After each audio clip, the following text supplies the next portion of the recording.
et je suis curé de paroisse au Mans, dans le quartier sud, tout près du circuit des 24 heures du Mans. Et nous avons la chance d'avoir une population très mélangée dans nos paroisses avec plusieurs nationalités.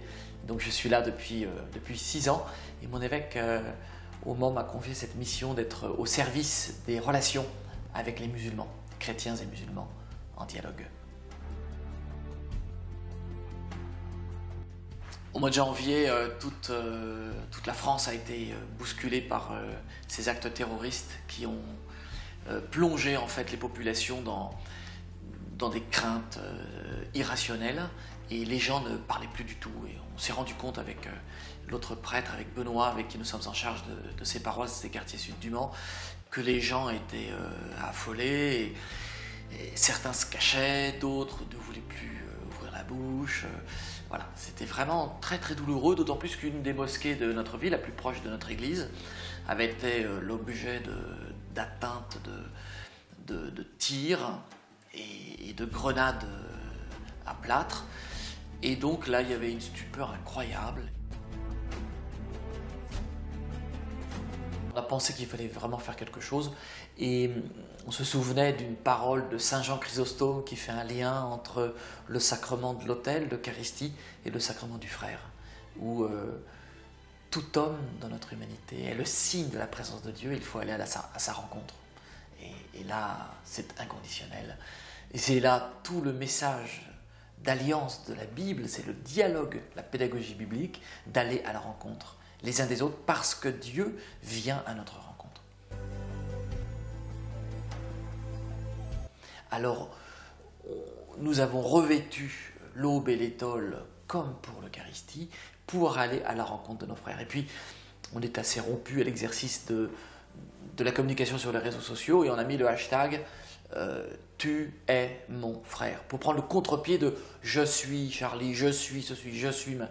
Non, ce qui nous intéresse, c'est l'autre, cette ouverture à l'altérité que le Christ nous a enseignée, voilà, depuis maintenant 2000 ans. Et de fait, nous sommes allés, en lien avec la préfecture que nous avons prévenu de notre geste symbolique, et puis l'imam Mohamed Lamahachi, qui était tout à fait heureux de cette initiative. Et donc nous nous sommes tenus simplement à l'extérieur de la mosquée, sans entrer, pour ne pas troubler l'intimité de la prière du vendredi. Et puis nous avons salué en serrant la main ou en embrassant quelques-uns de nos frères. C'était possible parce que je les connais depuis 6 ans.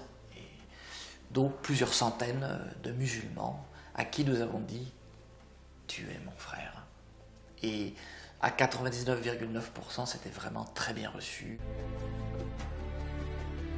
Et puis il y a eu une éruption médiatique de ce tweet qui a été répercuté des milliers de fois.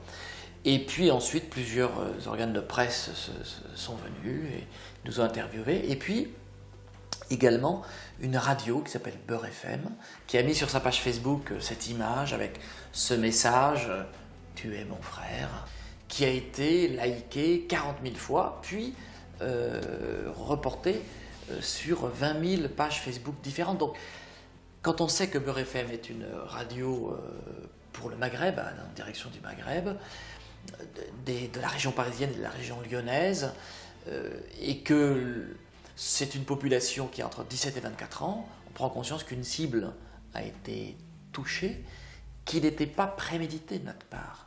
Ce geste était totalement gratuit à l'égard de frères qui sont dans notre sphère locale, de province, toute simple. Et puis voilà que l'écho était beaucoup plus large. C'est la leçon de ce message, c'est que plus fort que le diabolos qui veut diviser, il y a le symbolos qui veut unir. Et l'image, le geste, permet de montrer la cohérence entre la parole religieuse que nous pouvons avoir dans différentes traditions, et puis l'action de vraiment considérer tout homme, toute femme de l'humanité comme vraiment notre frère, notre sœur.